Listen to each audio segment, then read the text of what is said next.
pēdējo reizi darījāt to, ko jūs gribat. Ne to, ko kāds gaida no jums, ne to, kas ir pareizi, bet tieši to, kas dedzina jūs no iekšpuses. No pašas bērnības mums saka to, kādam mums jābūt labai meitenei, labi jāmācās, jābūt piemērams. Mums piekarina viss šīs etiķetes, un mēs vienkārši pārstājam dzirdēt paši sevi. Vienkārši jautājums, kas esi tu bez visām šīm etiķetēm? Būt pašam, tā ir spēja ieklausīties sevī, sadzirdēt savu iekšējo balsi, ko es gribu, kas man dara laimīgu, nevis pareizi. Brīvība sākas tad, kad mēs atbrīvojam sevi no visām šīm etiķetēm.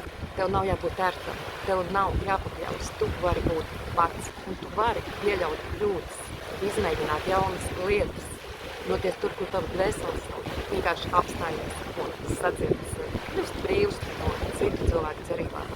Tev ir tiesības būt pašam. Sāc jau šodien.